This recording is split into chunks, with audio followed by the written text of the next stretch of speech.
going on? It's your boy Manny back with another video. In this video I'm going to show you guys how I do a neck taper using the same process that I did in my last video that I did I believe it was kind of like a mohawk fade.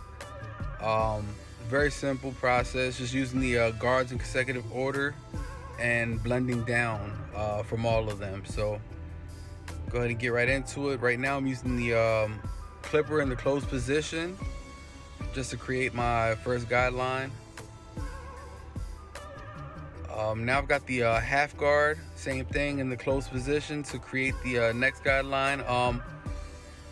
And normally what I notice is when you are creating your guidelines, using the clippers in the closed position seem to get you a cleaner guideline. So it tends to make the fading process a little bit easier, just because you're dealing with a cleaner guideline itself. So right now I've got the clipper with no guard in the open position. As you can see, there's really not much to blend out, just because my initial guideline was used with the clipper in the closed position, which doesn't leave a harsh line.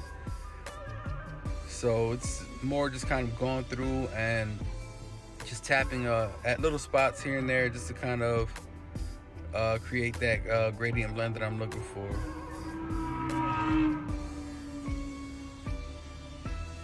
So I'll go ahead and continue this for a few seconds here, and then I'll be moving on to my next guideline, which is going to be the one guard, as you can see here in the closed position. And it's literally going to be the same exact steps for the half guard, and I'm sorry, not the half guard, the 1.5 guard and the 2 guard as well. So once I set this guideline in, I'm just going to go ahead and use the half guard, and I'm going to start off fully open, then I'll close gradually as I work my way down. As you can see here, half fully open.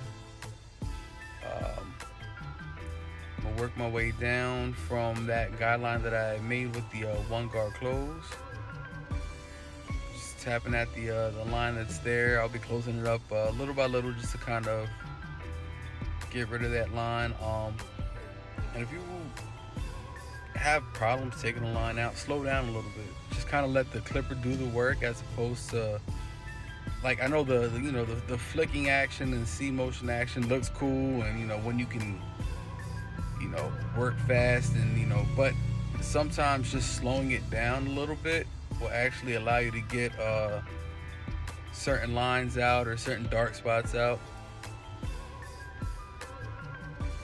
So I'm just gonna go ahead and continue to touch this up with my my half guard until I get to my my 1.5 guard, which will be coming up next here.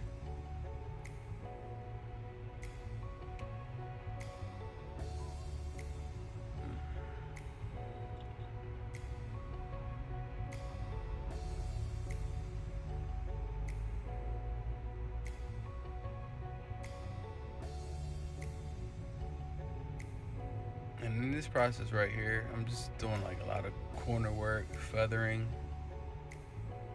So now I've got my 1.5 guard.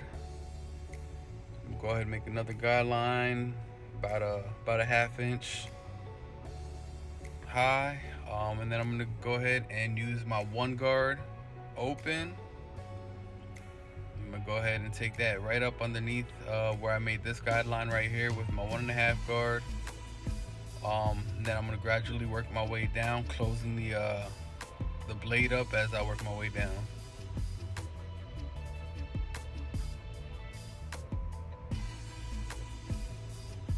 See, as you can see there, I kind of slow it down a little bit as opposed to like flicking pretty fast. So I'm kind of just rocking the guard against the hair there, just to kind of let it feed into the teeth of the guard. And with that being done, it'll let the clipper blades do what they're supposed to do.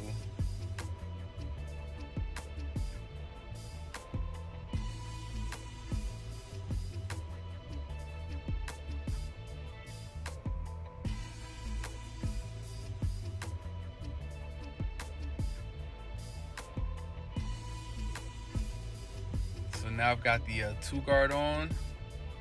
Repeat the same steps over again here. Once I kind of create this little guideline here, and as you can see, like the bulk of the hair right there, I'm trying to kind of taper that in a little bit. I'm pretty sure I'll use my 3-guard as well, but that's just more just to kind of feather that part in.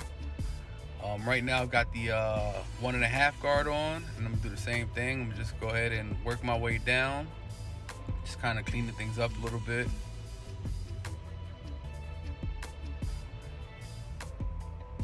So just remember, as you work your way down, you're gonna be closing the lever, closing that blade up. Be able to create a pretty smooth transition.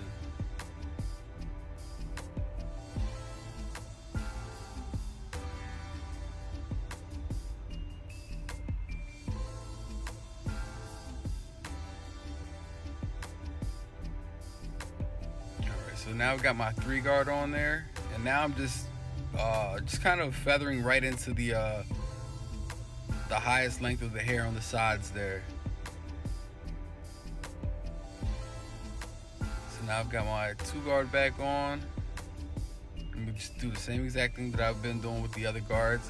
Just kind of working my way down, just kind of smoothing that out a little bit. I think in the next video that I do here for you guys, I'm actually going to show you guys how to kind of touch certain things up using thinning shears. So if you have lines of demarcation or anything of that sort, I'll show you guys how to use the thinning shears to kind of tap certain things out, certain dark spots that you can't get out with the clipper.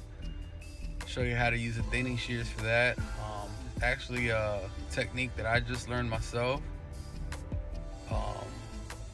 so it's a pretty cool technique. It's a very helpful tool here. So yeah, as you guys can see, man, I pretty much wrapped that taper up. I'm not going to put the lineup on the sides of the head either. I just wanted to focus on the blending, the fading here. I'm actually going to drop a few videos on the lineups as well, my shape ups, my edges, and then once I do that, then I'm going to go ahead and show everything combined. I'm going to show the fading and the lineup together so you can see the final result. But I think that focusing on just the fading for now is going to be a little more helpful. So you'll see the final result coming up here. Appreciate you guys, and be on the lookout for the next video.